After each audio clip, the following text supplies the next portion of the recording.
BA part 1च्या समाजशास्त्र विषयाच्या या क्लासमध्ये तुमचं सगळ्यांचं स्वागत करतो. थँक्यू. मागच्या पिरियडमध्ये आपण प्राथमिक समूह याविषयी सविस्तर माहिती पाहिलेली होती. प्राथमिक समूहामध्ये प्राथमिक समूहाच्या निर्मितीसाठी आवश्यक अटी आणि प्राथमिक समूहाची वैशिष्ट्ये या संदर्भात सविस्तर अशी माहिती बघितलेली होती. आजच्या क्लासमध्ये आपण प्राथमिक समूहाचे महत्त्व याविषयी माहिती पाहणार आहोत.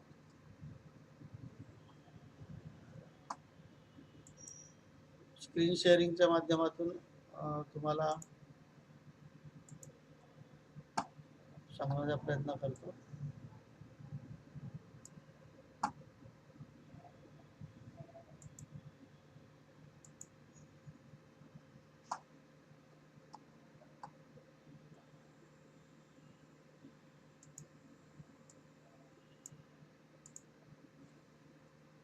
आता जे प्राथमिक समूहाची जे वैशिष्ट्य आहे ते आपण काही मुद्द्यांच्या आधारे आपण स्पष्ट करण्याचा प्रयत्न करू.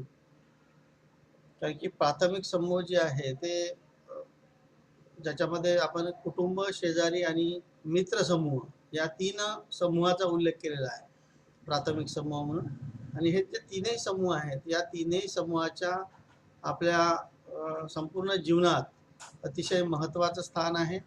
जे आपण या तीनही समूहाचे फार मोठे ऋणी असतो, कारण की आपलं संपूर्ण व्यक्तिमत्व या तीनही समूहाच्या माध्यमातून तयार झालेलं असते.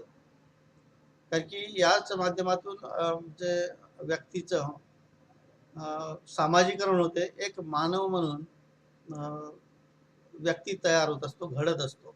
आणि म्हणून अतिशय महत्त्वाचा हा एक समूह आहे. या संदर्भात चार्ल्स फुले यांनी असं म्हटलेलं होतं की प्राथमिक समूहाचे व्यक्तीच्या अनुभवामध्ये पहिले स्थान आहे. आणि तसेच समाजाच्या विकासामध्ये सुद्धा या समूहाचं विशेष महत्त्व आहे, अशा प्रकारचे विचार चार्ल्स फुले जे प्राथमिक समूहाचे जनक आहेत त्यांनी म्हटलेलं आहे. मग प्राथमिक समूहाचे महत्त्व आपण काही मुद्द्यांच्या अनुषंगाने जाणून घेण्याचा प्रयत्न करू. त्यामध्ये पहिला पॉइंट आहे तो आहे व्यक्तीचा संपूर्ण विकास. त्याच्यानंतर दुसरा आहे सामाजिक भूमिकांचे ज्ञान. तिसरा पॉइंट आहे मानसिक सुरक्षा. चौथा आहे स्वचा विकास, म्हणजे व्यक्तीचा जो स आहे सेल्फ त्याचा विकास करणे. आणि त्यानंतर पाचवा आहे सामाजिक नियंत्रण. या 5 पॉइंटच्या अनुषंगाने प्राथमिक समूहाचे जे महत्त्व आहे ते आपण विशद करण्याचा प्रयत्न करू. आता जसं आपण म्हटलं की प्राथमिक समूह जो आहे हे व्यक्तीच्या ज्या प्राथमिक आणि आवश्यक ज्या गरजा आहेत व्यक्तीच्या समाजात जीवन जगत असताना त्या विविध गरजांची पूर्तता या समूहाच्या माध्यमातून होत असते. त्याच्यामध्ये पहिला जो पॉइंट आपण लक्षात घेतलेला आहे तो आहे व्यक्तीचा संपूर्ण विकास. आता संपूर्ण विकास जेव्हा आपण म्हणतो तेव्हा व्यक्तीच्या विकासाचे अनेक असे पैलू आहेत. त्याच्यामध्ये म्हणजे लहानपणापासून जे भाषा जे आपण अवगत करतो, त्याच्यानंतर वर्तन आणि व्यवहार जे शिकतो, त्याच्यानंतर समाजामध्ये असणारे सामाजिक आदर्श आहेत, रीतिरिवाज आहेत, ह्या सगळ्या ज्या गोष्टी जेव्हा शिकतो त्यातून व्यक्तीचा हा विकास घडतो. आता इथे कारण की जेव्हा की जन्म झाल्यानंतर बालक जो आहे तो म्हणजे हाडा मासाचा जो गोळा असतो त्याला एक मानव म्हणून तयार करण्याचं काम हे पहिले सुरुवातीला कुटुंबाच्या माध्यमातून होत असते. आणि कुटुंबाच्या व्यक्तीला भाषा आणि इतर ज्या गोष्टी आहेत याची शिकवण दिल्या जाते. आणि एकूणच जे सामाजिकरण ज्याला आपण म्हणतो, ही सामाजिकरण ही तर दीर्घकालीन प्रक्रिया आहे. ही व्यक्तीच्या जन्मापासून सुरुवात होते सामाजिकरणाची, तर ती व्यक्तीच्या मृत्यूपर्यंत कायम राहते. आणि यामध्ये ही शिकण्याची प्रक्रिया आहे सामाजिकरण. इथं प्रत्यक्ष किंवा अप्रत्यक्षपणे व्यक्ती अनेक गोष्टी शिकत असतो.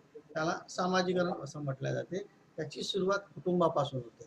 त्याची सुरुवातीला कुटुंबामध्येच राहते. आणि जीवनाचा जास्तीत जास्त काळ जो आहे तो कुटुंबामध्ये घालवतो.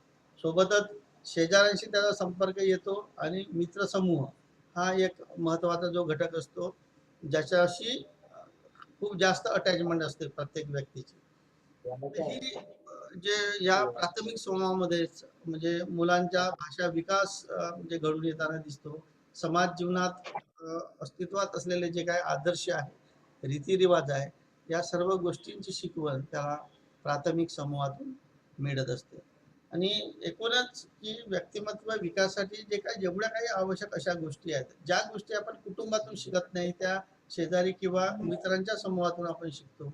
ज्या इतर आपण शिकू शकत नाही त्या गोष्टी आपण कुटुंबाच्या माध्यमातून शिकतो. म्हणजे अशा पद्धतीने आपल्या जीवनाला ज्या ज्या काही गोष्टींची आवश्यकता आहे जीवन जगत असताना, त्या सर्व बाबी ज्या आहेत त्या प्राथमिक समूहातून शिकल्या जात असतात. त्यानंतर दुसरा जो पॉइंट आहे तो आहे सामाजिक भूमिकाचे ज्ञान. जे समाजात व्यक्तीला अनेक प्रकारचे कर्तव्य आणि जबाबदारी आहे जे पार पाडायचे आहे. त्याची मोठं झाल्यानंतर जेव्हा एक देशाचा एक नागरिक म्हणून तो म्हणजे पुढे येतो, स्वतःच वेगळं कुटुंब स्थापन करतो, तेव्हा तो एक जबाबदार व्यक्ती असतो त्या देशातील, त्या समाजातील. अशा वेळेस त्याला ज्या काही विविध कर्तव्य आणि जबाबदाऱ्या ज्या आहेत त्या जबाबदाऱ्यांची जाणीव मुलांना लहानपणापासूनच दिल्या जाते. अर्थात हे कार्य करणं जे आहे महत्वाचं कार्य ही प्राथमिक समूह पार पाडत असते. भावी आयुष्यामध्ये त्याला ज्या ज्या भूमिका त्याला वठवायच्या आहे त्या भूमिकांचं शिक्षण त्याला प्राथमिक समूहातूनच मिळत असते. आणि म्हणून चार्ल्स फुले या संदर्भात असं म्हणतात की व्यक्तीला समाजात कसे वागावे याचे धडे देणारी शाळा म्हणजे प्राथमिक समूह होय.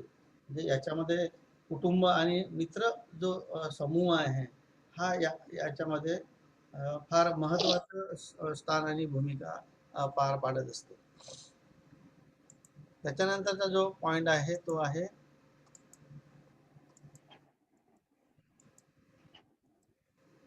मानसिक सुरक्षा.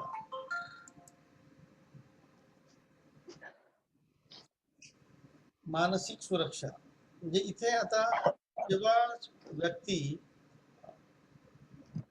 वेगवेगळ्या प्रकारची भूमिका आणि कर्तव्य पार पाडत असते,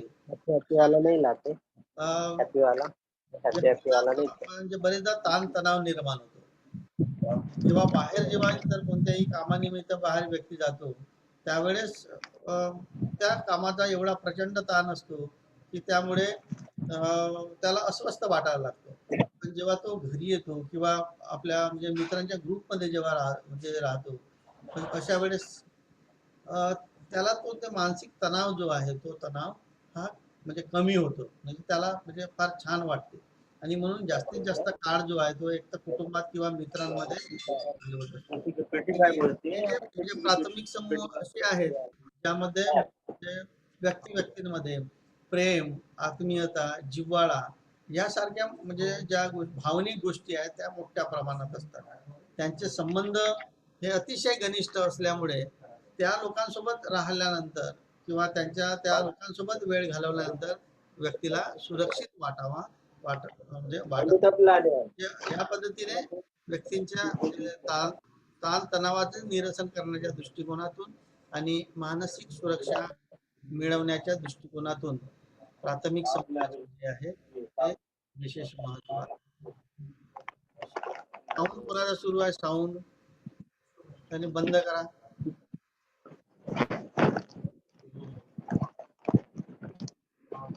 सिद्धार्थ जीवने साऊंड म्यूट करा.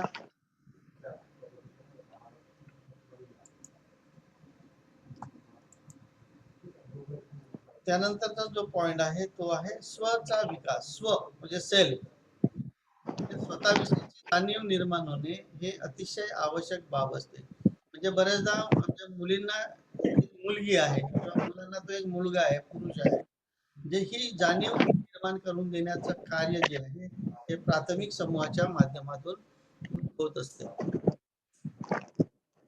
आता आपल्यासोबत म्हणजे आपण कोणाशी कशा पद्धतीने वागलं पाहिजे, कोणत्या पद्धतीचं वर्तन करायला पाहिजे, स्त्रियांनी स्त्रियांशी कशा पद्धतीचं वागायचं आणि स्त्रियांनी पुरुषांसोबत कशा पद्धतीनं वागायचं आणि व्यवहार ठेवायचे, ह्या ज्या गोष्टीची जाणीव आहे जे कुटुंबापासून सुरुवात होते आणि त्या सगळ्या गोष्टी त्यांना शिकवल्या जातात, सांगितल्या जातात सामाजिकरणाच्या माध्यमातून.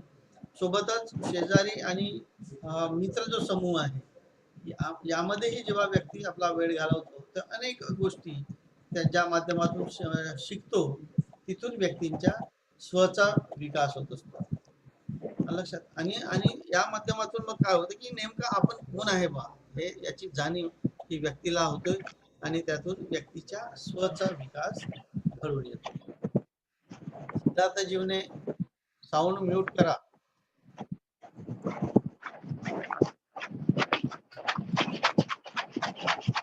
त्यानंतरचा भाग आहे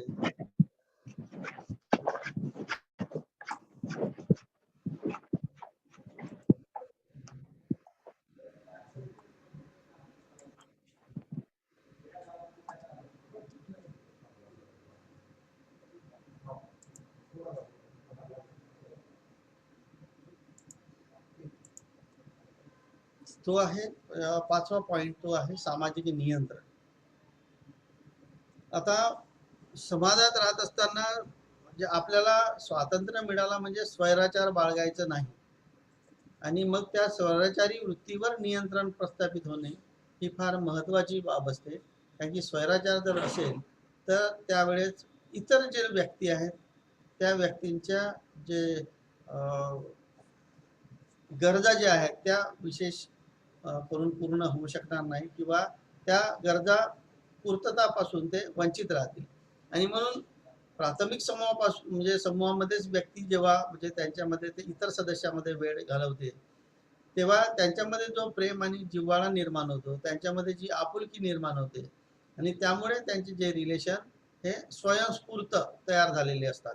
अनौपचारिकता असते त्यांच्या संबंधामध्ये आणि त्यामुळे नेमकं कोणत्या गोष्टी चांगल्या आणि वाईट आहे, कोणी कोणासोबत कशा पद्धतीचे वर्तन आणि व्यवहार करावे, हे ज्या गोष्टी लहानपणापासून ज्या शिकवल्या जातात तर त्यामुळे व्यक्ती म्हणजे स्वतःहूनच जे आपले वर्तन जे आहे आणि व्यवहार आहे हा नियंत्रित करायला शिकत असतो. अनेक प्रकारचे बंधने तो पाळायला शिकतो. म्हणजे अनेकदा कुटुंबामध्ये काही गोष्टी समजा त्या मुलाच्या काही गोष्टी योग्य वाटल्या नाही किंवा त्याचं वर्तन व्यवस्थित जर नसेल तर अशा वेळेस वेगवेगळ्या माध्यमातून ते वर्तन चुकीचं कसं आहे हे सांगण्याचा प्रयत्न कुटुंबातील वडीलधारे व्यक्ती करतात. मित्रसमूहामध्येही जेव्हा चर्चा होतात तेव्हा तो ग्रुप सुद्धा तिथे त्या गोष्टीची जाणीव करून देतो. म्हणजे आपलं वर्तन आणि व्यवहार कसं असलं पाहिजे आणि आपल्याला कोणती बंधने पाळायची आहेत ह्या सगळ्या गोष्टी व्यक्ती शिकत असते. म्हणजे अर्थात समाजामध्ये असणारी जी काही मूल्य आणि प्रमाणके आहेत याची ओळख आणि त्याची जाणीव करून देण्याचं कार्य जे आहे ते प्राथमिक समूहाच्या माध्यमातून होतं. कारण की प्राथमिक समूहातील जे सदस्य आहे यांच्यामध्ये अनौपचारिक संबंध असल्यामुळे अनौपचारिक पद्धतीने त्यांना ते शिक्षण मिळते या सर्व पद्धतीचे आणि याच्यातून व्यक्ती जे आहे तो आपल्या वर्तनावर सहजपणे नियंत्रण ठेवायला शिकत असतो. आणि त्या दृष्टिकोनातून मग समाजाला एक जबाबदार आणि योग्य असं नागरिक किंवा सदस्य देण्याचं काम या प्राथमिक समूहाच्या माध्यमातून होत असतो. तर हे जे अशा प्रकारे प्राथमिक समूहाचे म्हणजे विविध महत्व आहेत आणि यामुळेच म्हणजे समाजाचं जे संतुलन जे आहे ते कायम राहण्यास मदत होते. आणि म्हणून प्राथमिक समूह हे म्हणजे अतिशय महत्वाचं स्थान आहे इतर सगळ्या समूहांमध्ये. तर अशा पद्धतीने आपण प्राथमिक समूहाचे जे 5 पॉइंट जे आहे ते या ठिकाणी आपण डिस्कस केलेला आहे. त्याच्यानंतरचा जो भाग राहील जो पुढच्या पिरियडला आपण घेणार आहोत तो म्हणजे दुय्यम समूह. मग त्या दुय्यम प्राथमिक समूहाच्या विरुद्ध असणारी ही संकल्पना आहे दुय्यम समूहाची. म्हणजे कुटुंब शेजारी आणि मित्र परिवार हा जो हे जे 3 समूह सोडले तर इतर जेवढे काही समूह आहेत ते सर्व समूह हे दुय्यम समूहामध्ये येत असतात. तर मग ते दुय्यम समूह नेमके काय असतात आणि ते व्यक्तीच्या जीवनामध्ये दुय्यम समूहाचे महत्त्व काय आहे याच्याविषयीची माहिती आपण नंतरच्या पिरियडला पाहणार आहोत. तर या प्राथमिक समूहाच्या महत्त्वाच्या संदर्भात किंवा प्राथमिक समूहाच्या अर्थ आणि वैशिष्ट्या संदर्भातही काही अडचण जर असेल किंवा काही समस्या असतील तर तुम्ही त्या विचारू शकता. नसतील तर मग आपण या ठिकाणी इथेच थांबू आणि पुढच्या पिरियडला पुन्हा भेटू. धन्यवाद.